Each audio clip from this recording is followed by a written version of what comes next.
Hey everyone, it's Strange Michael. I hope you're doing well today. I have a review here for another foreign, Korean, particularly, movie that I haven't seen before. I saw this listed on Shudder. I've had it apparently on my list for a long time, and it was re-recommended, I guess, to me. And I've wanted to see it. It's in the American title for Shudder. It's called Warning, Do Not Play. The apparently Korean title is Amjeon, Amjeon. Anyway, it came out in 2019. It's about an hour and 26 minutes long. Let me tell you this. This concept sounded awesome.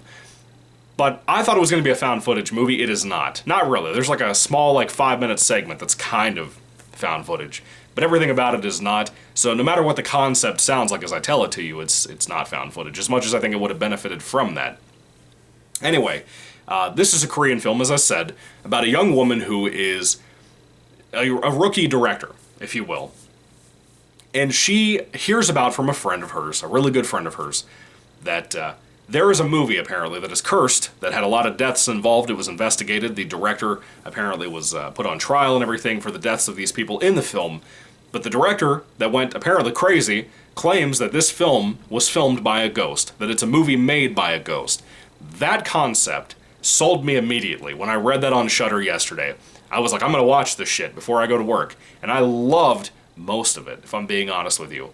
But there's the other half of the film that kind of falls flat for me.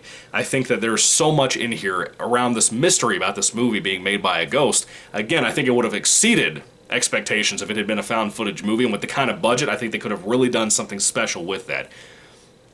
The look of the film is fantastic. The performance from the main actress, as well as everybody else, but mainly her, she is a beautiful woman, dude. But that performance is really good. She's kind of like an emotionally detached person, like a lot of artists are, and a lot of directors are. I really liked her. I thought that she was a really good character. Watching her trying to find out from a small investigation for a small amount of time, for maybe half an hour of this runtime, looking for who could give her answers about this mystery ghost movie thing. That stuff was super engaging to me. It's the other half of the film that, like my boy Sinister Cinema Review said in his review for the film from years ago, it kind of lost me.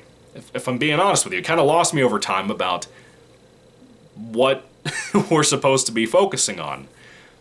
It seems like it kind of gets lost in a weird urban legend, ghost, haunted house type of story involving a theater that this movie was part of. The ghost film took place in. But the murder mystery aspect of it is nothing super engaging. The mystery aspect outside of the video itself, the tape that she can't find, that apparently exists but she doesn't know where it is, that stuff is really cool. I like that. But all of the outside stuff is really, like I said, what I'm not too crazy about. The concept is good. The look of the film visually is fantastic. There is a villain, ghost, whatever in this film, and she looks fantastic. Really cool idea for kind of an Asian horror film ghost that's not just a chick with a white shirt on or a white dress on and black hair in front of her face.